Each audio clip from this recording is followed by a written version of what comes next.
네, 시청자 여러분 안녕하십니까? 2대1의 대표 경제종합 시사방송 어쨌든 경제 시간입니다. 저는 진행을 맡은 유은길입니다. 어쨌든 경제는 한 주간의 경제 뉴스와 이슈 분석 그리고 CEO 초대석 코너 등으로 마련되어 있는데요. 금요일 오후 4시 변함없이 여러분의 경제와 투자 궁금증을 깔끔하게 해결해 드리겠습니다. 오늘도 어디서도 볼 수 없는 생생한 경제 소식 전해드리도록 하겠습니다. 자, 그럼 어쨌든 경제 일부 한 주의 경제판 코너를 함께해 주실 패널분들 먼저 소개해드리겠습니다. 제 기준으로 가장 먼 쪽에 계신 분부터 소개하겠습니다. 이지은 기자 나왔습니다.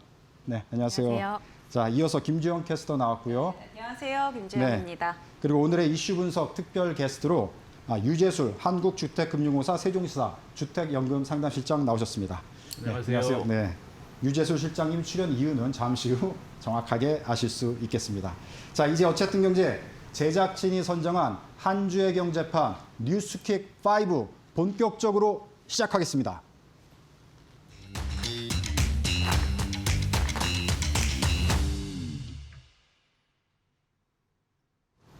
네, 한 주의 경제판 뉴스킥 5는 한 주간에 여러 경제 뉴스가 나오지만 그중에서 저희 어쨌든 경제 제작진이 특별히 이 뉴스를 우리 시청자분들께 보여드리겠다 이렇게 생각하고 선정한 5개입니다. 저희들이 선정한 한 뉴스 5가 되겠습니다. 자, 그럼 한 주의 경제판 뉴스킥 5 이제 만나보실까요? 네, 나오고 있습니다. 5위, 4위, 3위, 2위, 1위 이렇게 쭉 나왔는데요. 하나씩 차근차근 자세히 설명해 드리도록 하겠습니다. 자, 5위 큰 화면으로 보여주실까요? 네, 5위. 임신 중 타이레놀 먹지 말라. 이게 한 주간에 좀 논란이 됐던 뉴스인데요. 우리 식약처는 일단 증거가 없다. 이런 입장을 밝혔습니다. 이 내용은 임신부가 해열 진통제인 타이레놀을 복용하면 자폐아를 출산할 수 있다. 이렇게 트럼프 미국 대통령이 주장하면서 이제 시끄러워진 뉴스인데요. 먼저 그러면 트럼프 대통령의 주장을 한번 영상으로 보시겠습니다. Say it like it is. Don't take Tylenol. Don't take it. If you just can't, I mean, it's fight like hell not to take it. There may be a point where you have to, and that you have to work out with yourself. So don't take Tylenol. Other things that we recommend, or certainly I do anyway, is, and it's so important to me to see the doctor 4 times or 5 times for a vaccine. Don't let them pump your baby up with the largest pile of stuff you've ever seen in your life going into the. 네, 영상으로 이제 보셨는데요. 트럼프 대통령이 뭐 의학 전문가는 아닌 것 같은데 어쨌든 뭐 밑에 보고를 통해서 본인이 판단했겠지만 저는 주장을 했습니다. 자, 이 내용 김주영 캐스터가 준비하셨죠? 전해주실까요? 네, 제가 좀 더 설명을 덧붙여 드리도록 하겠습니다. 앞서 영상에서 보셨겠지만 트럼프 대통령이 타이레놀 임신 중에는 복용하지 말라라고 이야기를 하면서 전 세계 보건계가 술렁이었습니다. 타이레놀 복용이 자폐증 위험을 높인다라는 게 트럼프 대통령의 주장인데요. 이에 따라 미국 FDA 측에서도 이 타이레놀의 라벨을 경고성 문구를 좀 강화하는 방향으로 바꾸겠다라는 입장을 내비쳤습니다. 그런데 여기에 대해서 WHO 그리고 유럽의약품청에서는 근거가 없다라는 입장을 내비친 건데요. 우선 WHO에서는 연관성을 시사하는 연구는 있지만 이렇게 무분별하게 결론을 내리면 안 된다라고 이야기를 했고요. 유럽의약품청에서도 자폐증과 이 연관성을 발견하지 못했다라는 이야기를 내비쳤습니다. 국내로 좀 살펴보자면요. 식약처에서는 기존에 임산부는 이 전문가와 상담을 한 이후에 복용할 수 있다라는 입장을 내비쳤었는데 이 입장을 계속 유지하겠다라고 하면서 선을 좀 긋는 모습이었고요.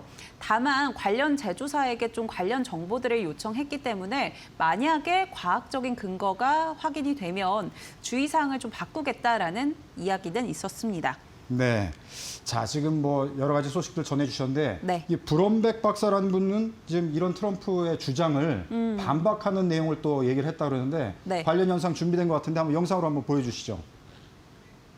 You know, we're all trying to understand autism. We're trying to find the causes. I would say we have strong evidence that acetaminophen is not causing autism. It's certainly not the cause of autism. And so to make that sort of statement that nobody should take Tylenol, takes away the individualized nature of how we practice medicine and how these medicines are prescribed for families, for the people that they're prescribed for, both during pregnancy and for children. 네, 미국에 있는 박사분은 지금 트럼프의 주장을 반박하는 이렇게 인터뷰 내용이 지금 영상으로 보셨는데요.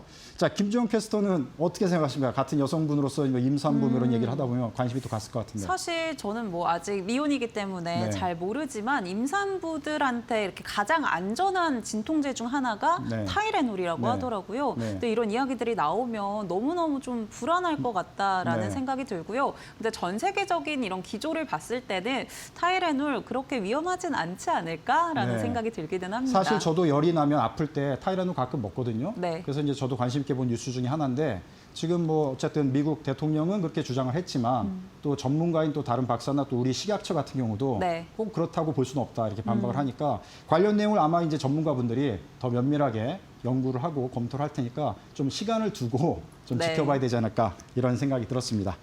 네, 감사합니다. 자, 그럼 4위 내용 한번 또 크게 한번 볼까요? 화면으로. 네. 자, 4위. 카카오톡 15년 만에 대변신, 소셜미디어 AI 탑재 이런 방향으로 지금 가겠다는 겁니다. 자, 카카오톡이 이제 한국에서는 저희 국민 모두가 쓰는 국민 메신저라고 볼 수 있는데요. 그런데 뭔가 소셜미디어 하겠다. 그다음에 AI 기술을 탑재해서 조금 더 진화된 모습을 보여주겠다. 이렇게 선언을 하고 업데이트를 대대적으로 했는데 자, 이 내용 이지은 기자가 좀 전해 주실까요? 네, 카카오톡이 15년 만에 대대적인 개편을 예고했습니다. 인공지능 기술을 접목한 대규모 개편이 한 번에 이뤄지는 건 이번이 처음입니다.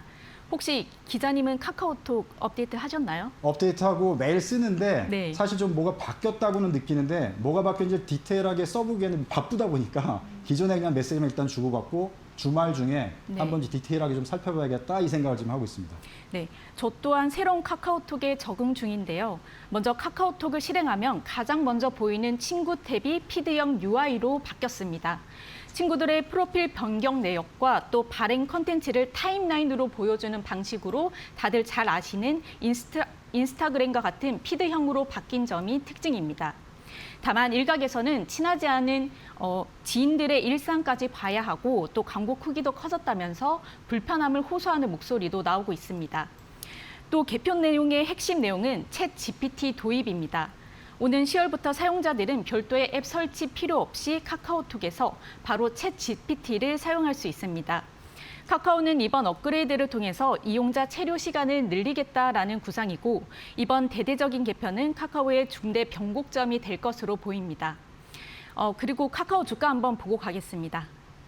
네. 네. 자,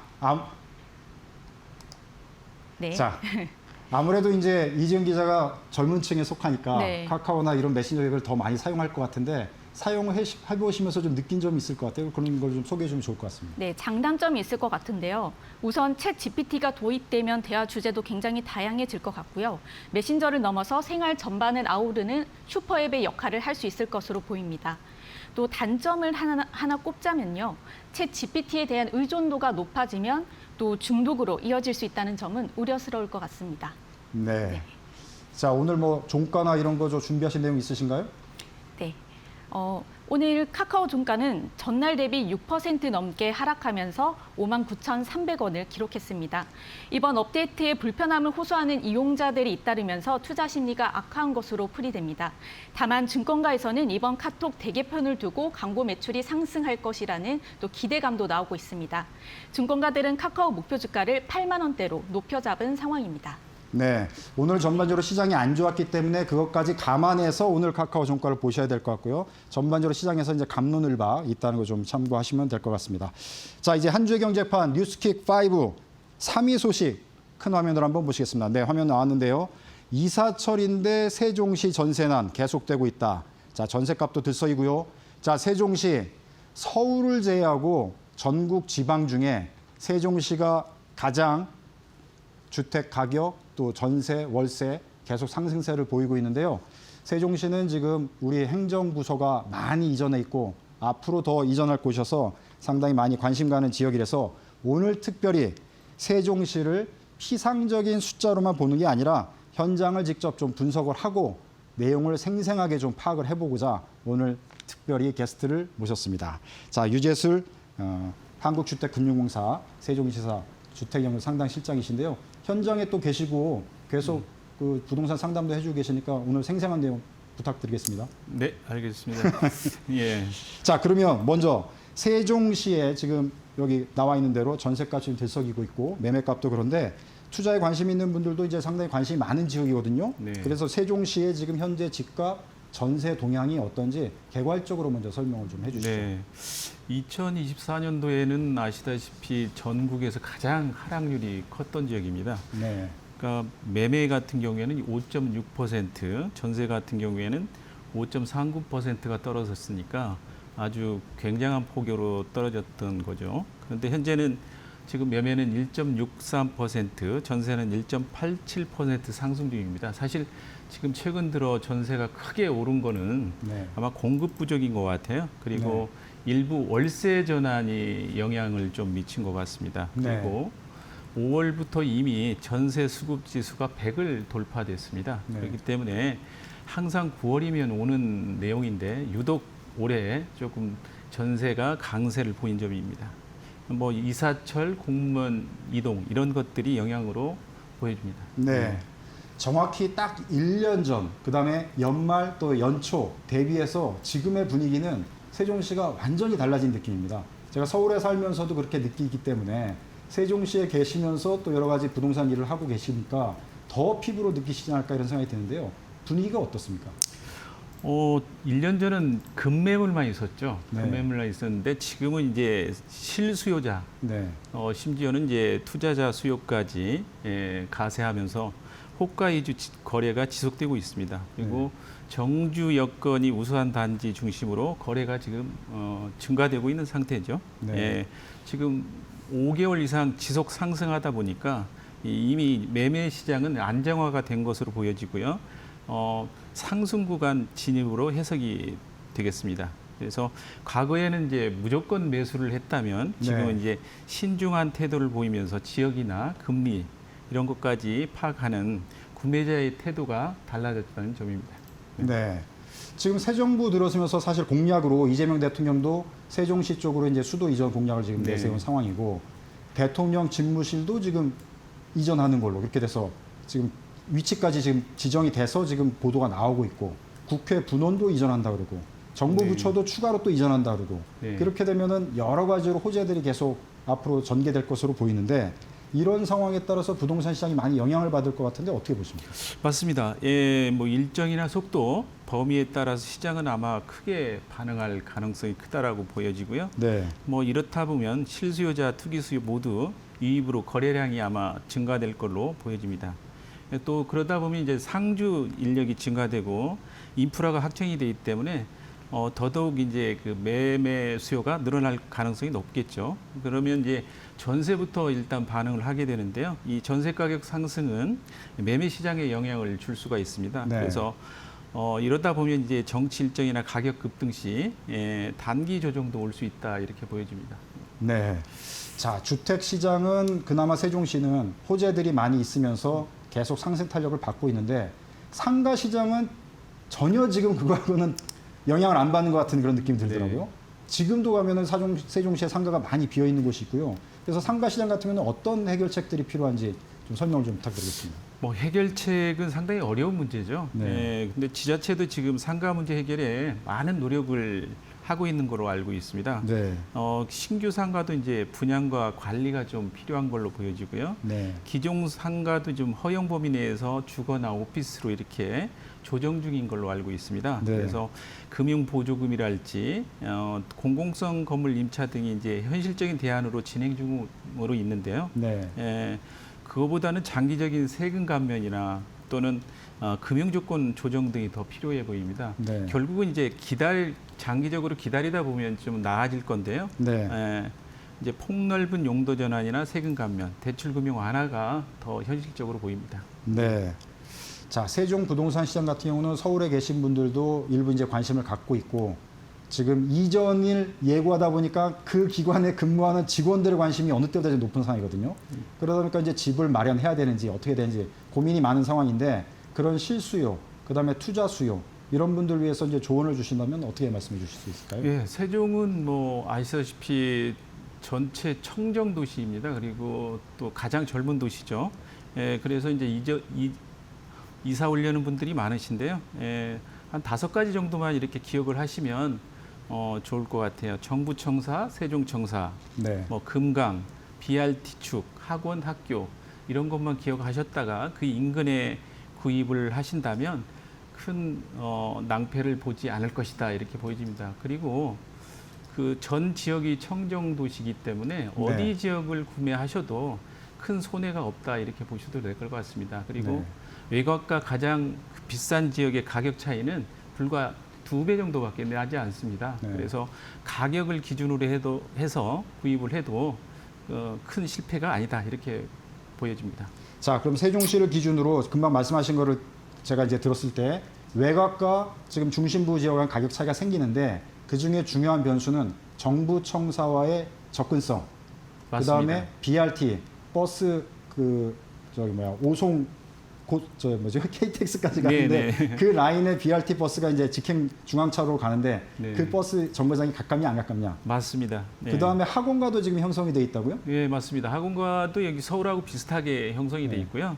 그래서 이제 그 가장 키워드는 BRT와 학원과입니다. 네. 그래서 청사와 가까운지 네. 아니면은 BRT를 이용할 수 있는 건지 이게 네. 아마 큰 관심입니다. 네. 그래서 이걸 고려해서 구입을 하시게 된다면 네. 큰 무리는 없을 것 같습니다. 네. 예. 아무래도 이제 세종시는 지하철이 있는 게 아니라 BRT 버스 노선으로 움직이는 곳이니까 네. BRT와의 접근성, 그다음에 학원가, 그다음 편의시설, 정부청사와의 접근성 뭐 이런 요소들을 네. 다각도로 검토를 하시면은 낭패를 보지 않으시겠다 이렇게 조언을 주셨고요. 자, 서울에 계신 분들이 또 이제 은퇴 뭐 이렇게 주면서 연금 쪽으로도 많이 상담을 받으신다고 얘기를 들었는데 그런 것들을 또 참고로 말씀해 주시면 도움이 되지 않을까 이렇게 생각이 드는데요. 은퇴자들은 아무래도 자산 관리가 좀 필요하죠. 그래서 네. 지금 현금으로 확보가 무엇보다 중요한데 생활비의 약 한 80%를 좀 마련하는 것이 좋다 이렇게 보여지고요. 지금 국민연금으로 이렇게 생활하신 분들이 굉장히 많은데요. 여기에 좀 부족할 겁니다. 아무래도 국민연금을 가지고는 그렇다면은 많은 분들이 주택을 보유하고 계시잖아요. 예, 그래서 주택을 활용한 주택연금을 가입하신다면 지금보다도 그 유동성이 좋아지지 않을까 이렇게 생각합니다. 그리고 많은 자산을 가지신 분들은 자산을 좀 슬림화하는 것이 필요해 보이고요. 네. 또 세금, 그다음에 건강 리스크 같은 걸 대비하시는 것도 좋을 것 같습니다. 그러니까 안정적인 소득이 없다면 건강을 지키는 데도 한계가 있습니다. 그래서 재정 계획과 건강 관리를 함께 고려해야 된다고 생각합니다. 또 은퇴자의 그 세종 이주 사례가 있는데요. 네, 최근에 사례로 맞습니다. 예. 이런 분들은 이제 70대 은퇴자이신데요. 은퇴한 지 한 10년 되신 분이고 자녀는 세종에 거주하신 분이세요. 그리고 서울에 약 10억짜리 집을 갖고 계신데요. 최근에 세종으로 이전을 하셨습니다. 네. 그래서 이분은 이제 그 6억짜리 아파트를 구입하시고 이걸 주택연금으로 가입을 하시게 됐습니다. 네. 그래서 주택연금과 국민연금을 합한 금액이 280만 원 정도 가능해서 네. 굉장히 지금 좋은 생활을 하고 있고요. 네. 이러다 보니까 이제 본인이 원래 원했던 쾌적한 곳에서 생활을 하게 됐고요. 네. 그다음에 자산을 다운사이징했기 때문에 여유자금 확보와 생활비가 절감이 됐습니다. 네. 그다음에 자녀 가족과 가까이 할 수 있어서 더욱더 좋다고 합니다. 그래서 네. 손주 돌봄으로 자녀는 이 맞벌이 부담까지 감소하게 되다 보니까 여러 가지로 좋은 이점을 가지게 됐습니다. 네. 서울에 거주하시는 분의 이제 은퇴 사례를 하나 이제 예를 들어서 주셨는데 서울에 집을 청산하고 세종시에 이제 집을 마련하면서 주택연금도 가입하고 다른 또 자산 포트폴리오를 금융 쪽으로도 이제 옮기시고 한 그 사례를 이제 말씀해 주셨는데 앞으로 이제 그런 류의 여러 가지 검토와 사례들이 또 많이 있을 것 같은데 참고를 하시면 될 것 같고요. 자, 옆에서 우리 지켜보신 김지영 캐스터. 네. 자, 젊은 분들은 사실 세종시에 관심이 많이 없으실 것 같은데 네. 어느 정도 생각이 있으신지 제가 궁금해서 한번 여쭤보고 싶어요. 근데 지금 시청자님들이 좀 보면서 네. 세종시에는 맥도날드가 없다. 아, 맥도날드가 없다고요? 네, 이런 이야기를 맥도날드 해주시더라고요. 예, 맥도날드 없습니다. 진짜로요? 예. 최근에 프라이드 치킨 집이 생겼습니다. 그래서 아. 굉장히 성실을 이루고 있습니다. 아. 네. 그게 어떻게 보면 대표적인 그게 될 수 있겠네요. 정부 청사고 이제 공무원 중심으로 돼 있고 네. 젊은 층, 그러니까 20대 아주 젊은 층보다는 그래도 조금 중년, 30대 장년층 나 이렇게 40대. 많이 살고 있으니까. 네. 야, 그러네. 근데 그래서 앞으로 이제 그런 게 맥도날드 또 젊은 층에게는 네. 좀 다소 아쉬운 부분이 아닐까 생각이 듭니다. 그럴 수 있겠네요. 우리 이지은 기자는 세종시에 대해서 어떤 뭐 관심 갖고 보시는 게 있나요? 저는 입장이 살짝 다르긴 한데요. 네. 정부 부처에 출입하는 기자분들이 세종에 많이 또 네, 거주를 그렇죠. 하고 계시거든요. 네. 그래서 저도 한 번쯤은 네. 세종에 또 거주하는 걸 생각은 해본 적이 있습니다. 아, 그러세요? 네. 참고로 네. 저는 세종정부청사 상주 기자로 있어가지고 세종시에서 네. 거주한 경험을 갖고 있어요. 아. 그래서 세종시에 관심을 갖고 네. 이제 변화되는 뉴스들을 많이 지켜보고 있거든요. 그래서 이제 이번에도 전국의 그 부동산 뉴스를 다루지만 유독 세종시가 지금 지방하고는 다르게 움직이고 있기 때문에 한 번쯤은 좀 자세히 다뤄보면 어떨까 이런 생각이 들어서 이제 했는데, 자, 세종시 관련 소식은 이것으로 마무리하고요. 그러면 이제 뉴스킥 5 2위 소식으로 넘어가 보겠습니다. 2위 내용 보여주실까요? 네, 나왔습니다. 성과급 1억, SK하이닉스 계약학과 의대 제쳤다. 자, 뉴스에 보셨겠지만 SK하이닉스가 지금 성과급으로 월급이 아닙니다. 연봉이 아닙니다. 1억 원을 지급한다고 그래가지고 지금 대학 입시에서 의대를 제치고 반도체 학과 쪽으로 몰리고 있다는 소식입니다. 자, 이 소식 김지영 캐스터가 전해주실까요? 네, 제가 준비를 했는데요. 올해 대학 수시에서 이 SK 하이닉스의 입사를 지원하는 체육 연계 계약학과가 네. 엄청나게 인기를 끌고 있다라고 합니다. 앞서서도 이야기해 주셨지만 전국 의대 경쟁률보다 높았다라고 하는데요. 지금 SK 하이닉스의 계약학과는 고려대, 서강대, 또 한양대에서 운영을 하고 있습니다. 이 중에서 한양대를 좀 살펴보면요. 반도체 공학과 32명을 모집을 하는데 무려 1,171명이 지원을 네, 했고요. 대단합니다. 네, 경쟁률로 따지면 37대 1 정도에 해당을 합니다.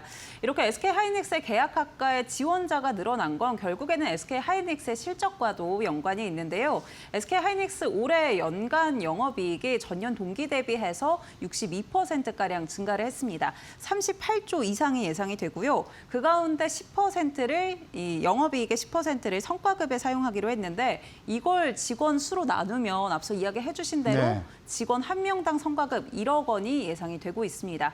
거기에 이제 내후년에는 더 많은 영업이익을 가져갈 거다라고 이야기가 나오면서 그러면 성과급이 더 늘어나잖아요. 네. 이에 따른 기대감들이 이런 관련 학과에도 영향을 줬던 모습들 확인되고 있습니다.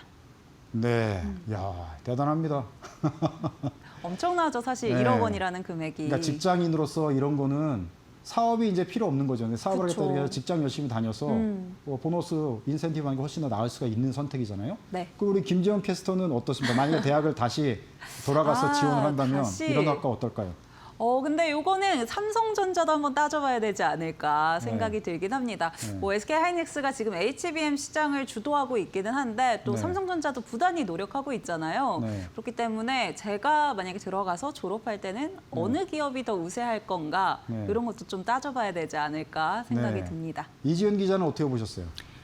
경쟁률이 높아서 들어갈 수 있을까 싶긴 한데요. 만약 기회가 온다면 반도체는 산업 규모가 크고 또 네. 경쟁력 있는 분야이기 때문에 네. 한 번쯤은 한 또 번쯤은? 기회가 온다면 도전해보고 네. 싶습니다. 알겠습니다. 이 젊은 분들의 관심이 상당히 높다는 거 다시 한번 확인할 수 있었고요. 자, 한 주의 경제판 뉴스킥 1위 내용 한번 보겠습니다. 보여주실까요? 네, 트럼프, 시진핑, 경주 에이펙서 만난다. 13년 만에 동시 방한입니다.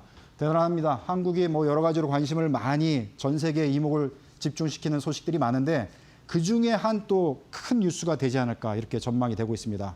미중 간의 갈등이 지금 심각한 상황인데 이 와중에 한국에서 두 정상이 와서 만나게 되고 물론 이제 한국 대통령과도 정상회담을 하게 될 텐데요.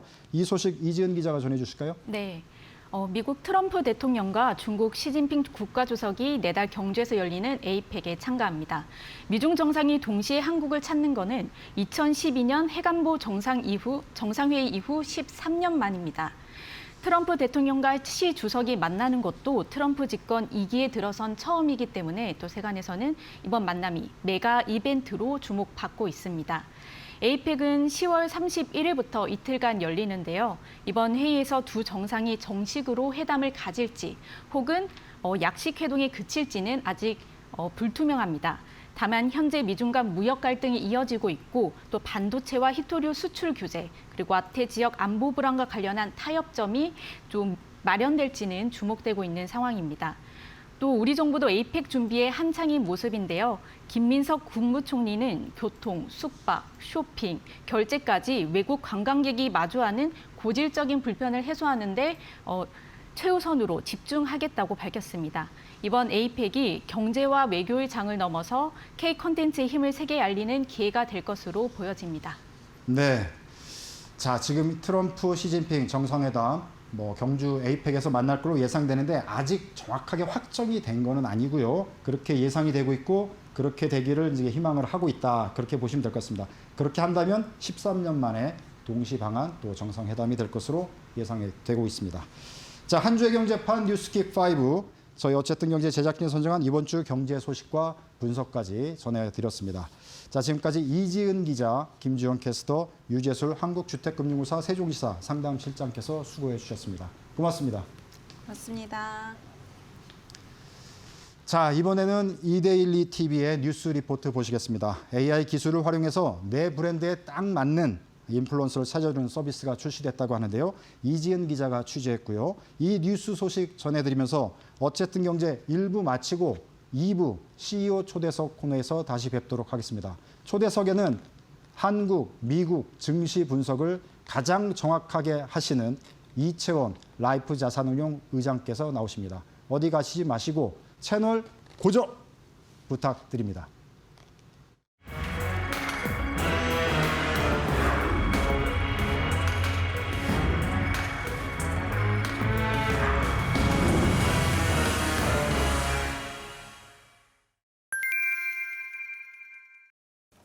홍콩에 거주하는 팔로워 10만 명 이상의 여성 인플루언서를 검색합니다.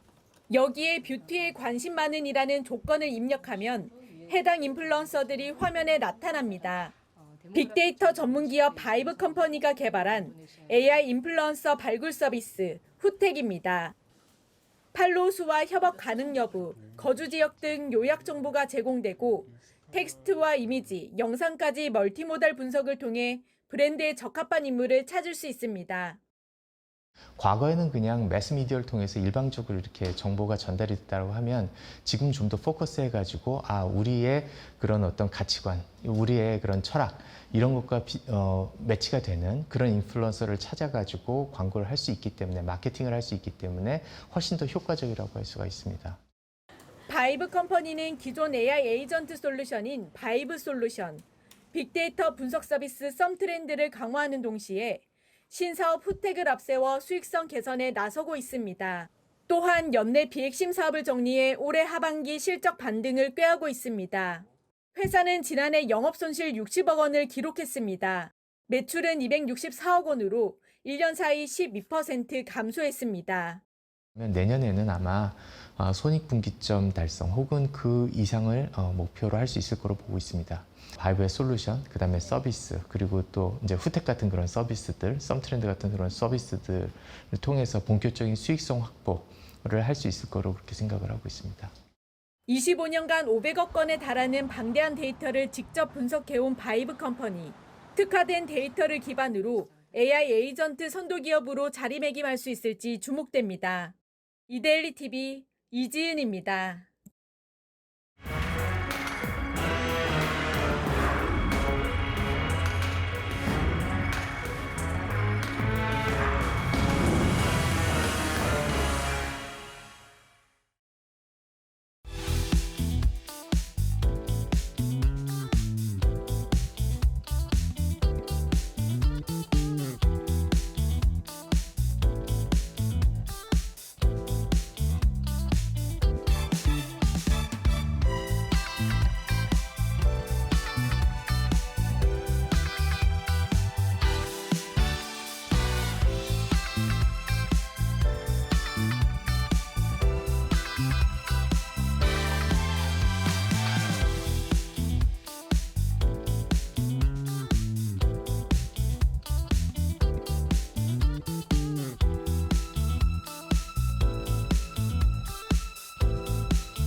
네, 어쨌든 경제 CEO 초대석 2부 코너입니다. 자, 어쨌든 경제 CEO 초대석은 우리나라 대표 CEO분을 모시고 여러 가지 얘기를 나누는 시간인데요. 오늘은 특별히 미국, 한국 증시 시장을 정확히 좀 진단을 해보고 앞으로의 투자 전략을 좀 자세하게 짜드리는 시간 마련했습니다. 자, 이 자리에는 앞서 화면에서 보신 이채원 라이프 자산운용 의장께서 나오셨습니다. 네, 안녕하세요. 안녕하세요. 네.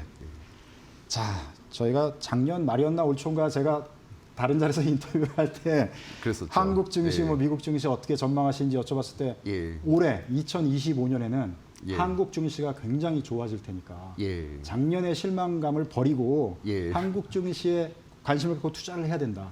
여러 맞습니다. 가지로 열변을 토해 주셨는데 예. 제가 볼 때 다 맞았다고 보이거든요.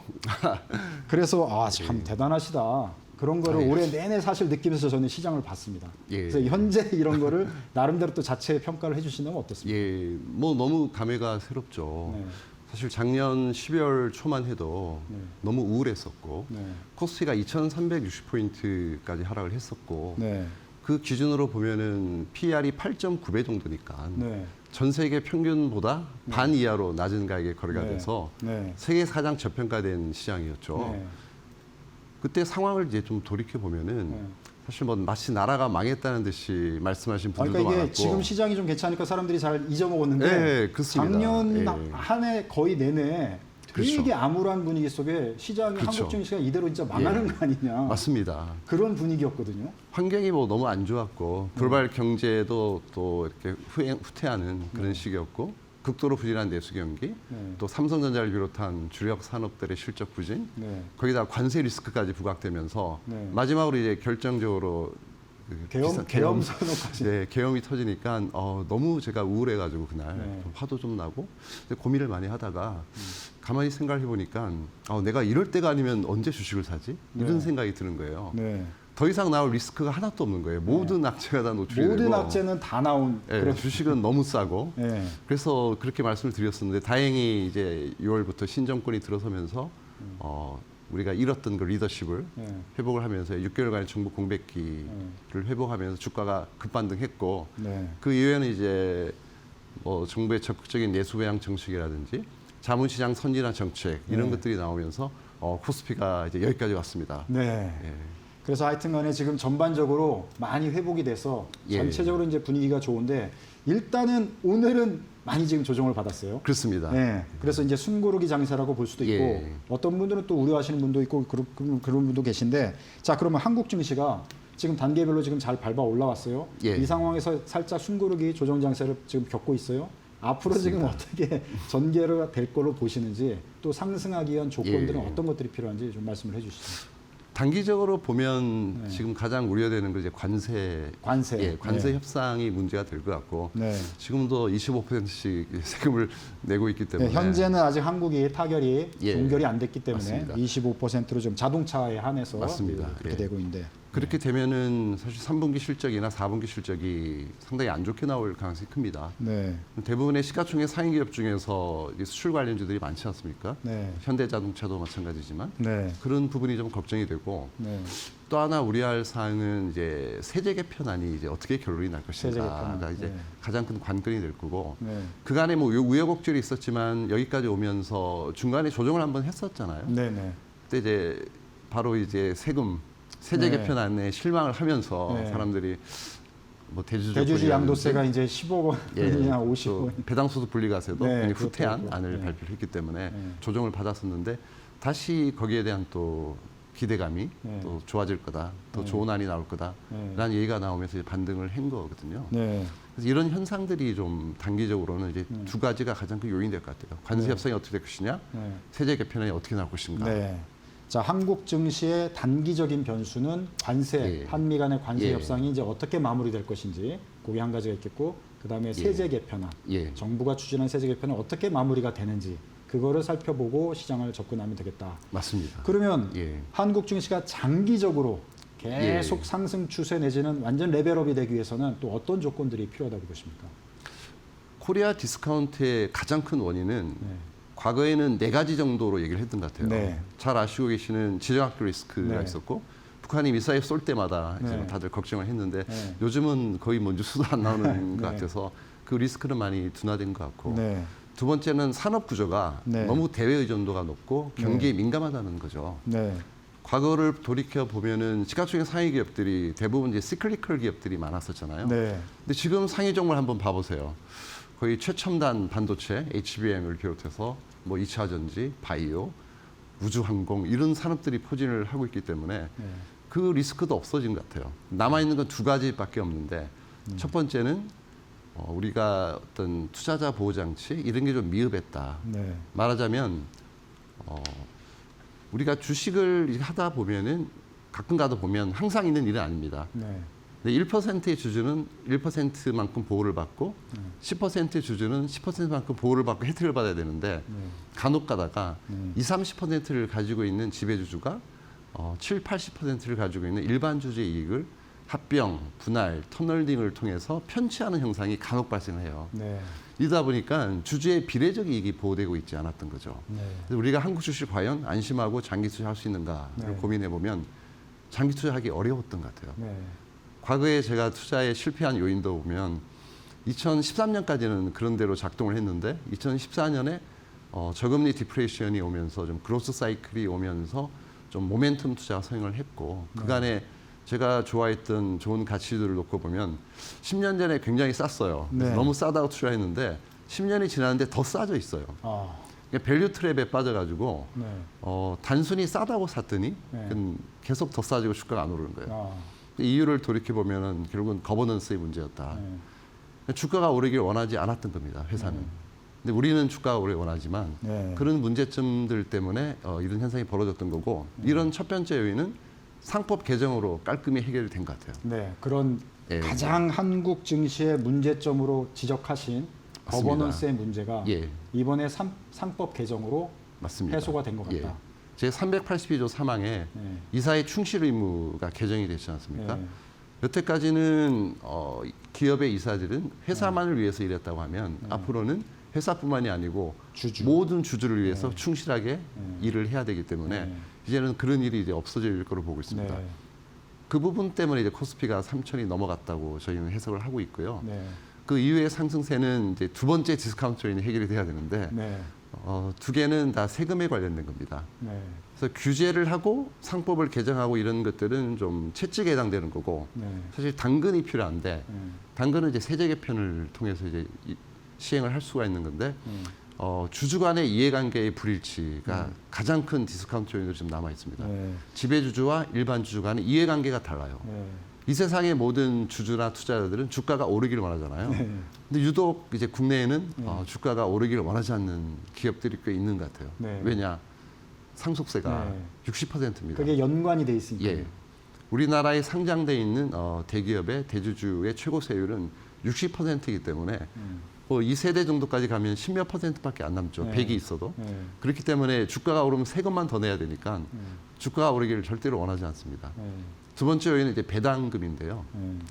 우리가 주식을 투자해서 돈을 벌 수 있는 방법은 두 가지밖에 없잖아요. 시세 차익을 얻든지 배당금을 받든지. 네. 근데 어제 샀다가 오늘 팔아도 세금은 없어졌어요. 이제 네. 금투세가 폐지됐으니까. 근데 보통 장기 투자자가 이제 배당 투자를 많이 하는데 최소한 뭐 1년 이상 이렇게 들고 계신 분들이 1년에 5% 정도 배당을 받으려고 네. 주식을 보유하고 있는데 배당금을 받으면 이제 세금을 최고 세율이 49.5%지 않습니까? 네. 지방세 네. 포함해서. 네. 근데 만약 대주주가 회사를 매각하면 네. 최고 세율은 27.5%입니다. 네. 그래서 여기서 심각한 세율의 불일치가 벌어지는 거죠. 네. 회사를 팔면 27.5, 배당을 받으면 49.5. 그러니까 굳이 미리 배당을 하면서 세금을 2배 낼 이유가 없잖아요. 세금 배당을 안 하고 있다가 네. 마지막에 회사를 엑시트할 때 네. 그때 27.5% 내면 되는데 굳이 미리 세금을 49.5를 낼 필요가 없으니까 배당을 안 하는 거예요. 네. 이런 두 가지 요인이 이제 마지막 남아 있는 코리아 디스카운트 요인이고 이 두 가지가 해소가 된다면 네. 코스피는 코스피 5천 가능하다. 이머징 평균이 지금 4,500포인트거든요. 이머징 저희가 PR이 11점 몇 배니까 네. 이머징이 14점 몇 배 정도 되거든요. 그 정도 가면은 저희가 4,500포인트인데 이머징에 속해 있는 이제 국가들의 면면을 보면은 뭐 이집트, 말레이시아, 인도네시아, 네. 칠레 이런 네. 쪽이라서 뭐 그 국가들이 뭐 저희보다 아주 뛰어나다 이렇게 보기는 어려운 국가들이거든요. 네. 그 정도는 충분히 가야 되는 거고 일본 수준까지 가면 5,000포인트 정도고 대만 수준까지 가면 5,500포인트 정도인데 네. 그거는 물론 이제 기업의 실적도 중요하고 네. 지금 현 수준 이상의 실적을 유지하고 코리아 디스카운트의 남은 두 가지 요인 배당 소득 분리과세와 상속세 문제가 해결되면 충분히 갈 수 있다고 볼 수 있습니다. 예, 알겠습니다. 좀 이제 미세한 문제일 수도 있는데요. 어저께 사실 정부가 발표해가지고 제가 이제 질문 드리는 건데 금융위하고 금감을 합치려다가 안 합치기로 지금 했잖아요. 다시 발표했죠. 네, 안 합치기로. 합치려고 하다가 안 합치기로. 예, 그렇습니다. 근데 그 불씨가 좀 남아 있는 것 같은데 의장님은 어떻게 보세요? 이 이슈는? 결국은 어떤 방향을 가든지 네. 당국의 방향은 뭐냐면 투자자 보호를 강화하겠다는 네, 겁니다. 방향은 투자자 보호인데 예. 그걸 이제 어떤 식으로 실행하냐의 문제에서 이제 두 조직을 그렇죠. 합치냐 예. 마냐 뭐 그런 건데. 그게 이제 뭐 합치든 합치지 않든 결국은 투자자 보호 강화로 갈 겁니다. 네. 그 방향에 대해서 뭐라고 할 말이 없고 맞다라고 생각해요. 네. 단지 이제 저희가 우려하고 있는 거는 너무 규제나 제재 위주로 가기보다는 뭔가 좀 사고 예방, 네. 교육 이런 거를 좀 강화해서 네. 사고가 안 나도록 좀 지도 편달을 좀 하는데도 네. 강화를 했으면 좋겠다는 생각이 들고 네. 금융 당국은 이 금융기관에 대한 이제 규제보다는 좀 규제를 풀어주고 네.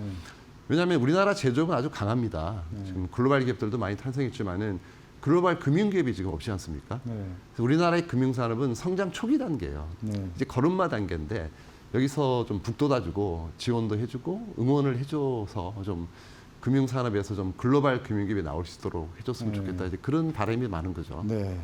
자, 그럼 이제 미국 증시 또 미국 투자 많이 또 하시니까 미국 증시도 예. 올해 굉장히 좋게 계속 역대 최고치 경신하면서 그렇습니다. 거기도 예. 지금 최근에 예. 조금 조정받는 그런 모습인데 예. 미국 증시는 어떻게 전망하십니까? 미국 증시는 당연히 나쁘지 않겠죠. 금리나 예정이 돼 있고 네. 물론 미국의 좀 재정이 좀 문제가 되긴 합니다. 그래서 관세 같은 것도 결국은 제가 들은 얘기는 미국의 그 재정 중에서 재정 지출 중에서 네. 이자로 지급하는 게 올해부터 거의 50%에 육박한다는 얘기를 들었어요. 네. 그만큼 부담이 크기 때문에 금리도 내려야 되는 거고 네. 지출은 줄이고 수입은 늘려야 됩니다. 그래서 네. 뭐 관세 정책을 이렇게 펼치고 있다고 생각하고 있는데 기본적으로는 미국 시장 나쁘지 않게 봐요. 왜냐하면 유동성 장세이지 않습니까? 네. 그래서 내년 상반기 정도까지는 금리가 두세 차례 정도 인하될 가능성이 크기 때문에 네. 시장은 나쁘지 않을 것 같은데 문제는 미국 시장을 주도하고 있는 건 대부분 IT 기업, AI 이런 쪽이 강한데 네. AI의 기술 진전 속도가 조금 더뎌지는 것 같아요. 네. 최근에 보시면 뭐 오픈 AI나 이런 어떤 그 탑 기업들 있잖아요. 네. 미국의 M7 기업이라고 얘기할 수 있는데 그런 기업들도 그렇고 기술의 진전 속도라든지 어닝 서프라이즈가 과거처럼 그렇게 놀랍지는 않거든요. 네. 좀 평준화되고 있는 느낌. 네. 그래서 미국의 대형 섹터가 크게 오르긴 좀 쉽지 않을 것 같은 생각이 들고 왜냐하면 미국의 지수 자체가 지금 밸류에이션 부담이 너무 크고 너무 급히 올랐잖아요. 네. 그 3년 연속 이렇게 지수가 오른 적은 드문 케이스이기도 하고 내년에 또 오르면 4년 연속은 정말 거의 없거든요. 네. 미국의 나스닥의 밸류에이션을 보시면 멀티플이 지금 28배, 29배 정도 나오지 않습니까? 네. 이거를 1도로 계산을 해보시면 뭐 3% 정도 나오는 거거든요. 미국에 상장돼 있는 나스닥 기업이 1년에 이익을 창출할 수 있는 파워가 연간 3% 정도 되는 겁니다. 네. 근데 현재 미국의 금리는 뭐 4% 정도고 향 뭐 3 정도로 낮아지겠지만 금리나 주식이나 일드가 비슷해요. 둘 다 3% 버는 사업인 거거든요. 근데 우리가 소위 리스크 프리미엄 이론이라는 게 있지 않습니까? 주식은 위험하죠. 네. 주식은 채권보다 위험하기 때문에 일드가 높아야 되고 PR이 낮아야 돼요. 우리나라 같은 경우로 예를 들면 우리나라의 PR은 11배 정도, 11배 정도이기 때문에 일드가 9% 정도 나오거든요. 근데 우리나라의 PR은 11배, 일드는 9%. 우리나라의 금리는 지금 2.5% 수준이기 때문에 9%와 2.5는 일드 갭이 많이 차이가 나잖아요. 네. 6.5% 이렇게 차이가 나기 때문에 미국은 그게 제로입니다. 네. 그래서 일드 갭으로 보면은 좀 미국이 밸류에이션 부담이 크다. 그리고 네. 너무 좋은 게 두려운 거죠. 네.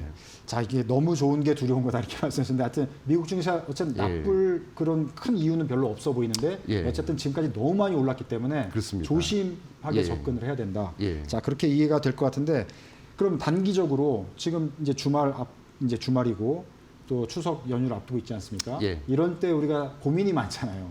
예. 한국 증시, 미국 증시 어떻게 어프로치를 하는 게 좋을지 조언을 좀 주시는요. 네, 간단히 말씀드리면 미국 증시는 뭐 방금 말씀을 드렸으니까 네. 저는 대형주보다는 이제 소형주로 접근하는 게 좀 미국은 괜찮을 것 같고 네. 근데 소형주는 난이도가 높습니다. 네. 한국 사람이 미국에서 중소형주를 매매하는 게 쉽지 않기 때문에 네. 접근하기는 좀 쉽지 않을 것 같고 한국 주식 같은 경우는 지금 좀 극단에 있어요. 한국 주식은 모멘텀 쪽과 이게 밸류 쪽이 이렇게 분포도를 보시면은 일본 같은 경우는 분포도가 밀집돼 있어요. 가운데. 네. 일본의 PBR이 1.6이고 PR이 16배라면 모든 주식이 대부분 가운데 있어요. 네. 일본은 PR이 30배거나 PBR이 3배인 주식이 잘 없어요. 근데 우리나라 주식 같은 경우는 PR이 3배도 있고 100배도 있습니다. 그리고 PBR도 0.3도 있고 PBR이 10배 되는 기업도 있잖아요. 네. 근데 분포가 이런 식으로 저희는 좀 가 있는 거고 우리는 가 있는 거고 일본 같은 경우는 이렇게 가운데로 이렇게 몰려 있습니다.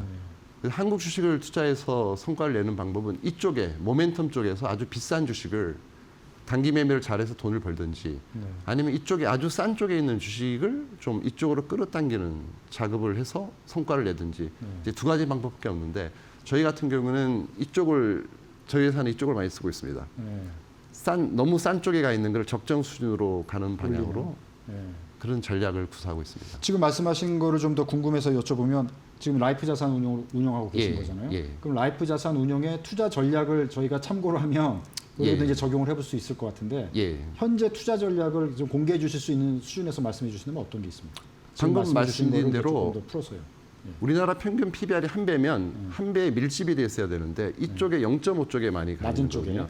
쪽에. 예, 이유가 뭐냐면 거버넌스 예. 이런 것들 때문에 그런데 근데 거버넌스가 좋거나 좋아질 거든지 아니면 개선할 의지가 있는 기업을 네. 찾아서 그 기업에 투자를 하고 또 이런 기업들이 어떤 좋은 비즈니스 모델을 가질 수 있도록 저희가 도와주고 응원해주고 네. 그래서 이 기업들의 밸류에이션이 PBR이 0.5인데 정상 수준 네. 1배 이상으로 갈 수 있도록 도와주는 작업을 하는 게 저희의 주주 협력주의라고 하는 거거든요. 우호적 행동주의를 뛰어넘는 네. 저희는 기업과 절대 싸우지 않습니다. 네. 기업을 도와주고 응원해주고 같이 성장해 나가는 그런 전략을 쓸 거기 때문에 네. 저평가되어 있는 대형주의 인게이지먼트를 해서 네. 좋은 저희가 제안을 하면서 거버넌스도 개선하고 그다음에 그런 기업이 어떤 주주하는 의지나 네.